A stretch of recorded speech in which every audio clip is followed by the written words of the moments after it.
இல்லையா? மக்களுக்கும் வந்து என்ன மாதிரியான ஒரு விஷயங்கள் விவசாயத்துக்கும் சரி, கல்வி கடன் ஆகட்டும் சரி, இல்ல வந்து எய்ம்ஸ் மருத்துவமனை ஆகட்டும் சரி, இந்த மெட்ரோ ஃபேஸ் ஆகட்டும் சரி, எவ்வளவோ விஷயங்கள் வந்து இப்ப இந்த இது அதே பாயிண்ட் தான். பஞ்சாப் விவசாயிகள் என்ன ஆனாங்க? ஒரு வருஷம் டெல்லியில் போராடினோம், வீட்டுக்கு முன்னாடியே உட்காந்து. இன்னைக்கு வரல தீர்க்கலை.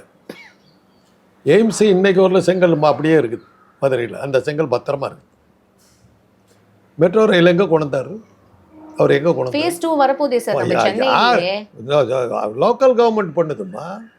அவங்களுக்கு எந்த ஒரு ஒன்றிய அரசு பணம் கொடுக்காதனால தானே பாதியில் நிற்குது. அது கொடுக்க மாட்டேங்கிறாங்க. நம்ம கிட்ட ஜிஎஸ்டி வாங்கிட்டு போய் இவர் ஃபாரின் போகிறதுக்கு செலவாயிட்டு. அதான் நிர்மலா சீதாராமன் இவங்க வந்து கேள்வி கேட்டதுக்கும் நீங்க வெள்ளை அறிக்கை சப்மிட் பண்ணுங்க அப்படின்றது வந்து கொடுக்க மாட்டேங்கிறதுக்கு இது ஒரு சாக்கு. வெள்ளத்தில் மக்கள் சாவறதை கண்ணால் பார்த்துட்டு இதுக்கெல்லாம் காசு கொடுக்க முடியாது, இன்னும் வெள்ளத்தை சேதத்தை கண்ணால் பார்த்துட்டு கொடுக்க முடியாது. அதுக்கு முன்னாடி இத்தனை பைசா நான் உங்களுக்கு கொடுத்துருக்கோம், அதுக்கான வந்து ஒரு செலவுகள் கணக்கு நீங்க கொடுங்க அப்படின்றதையும் வந்து அவங்க கேட்டாங்கல்ல. எல்லாம் கொடுக்கலன்னு எப்படி தெரியும்? யார் காசை எடுத்து யார் நீ கொடுக்குற? நான் கொடுத்த ஜிஎஸ்டி தானே, அதுக்கு நான் உனக்கான கொடுக்கணும். நீ யார் அதை கேட்கறதுக்கு?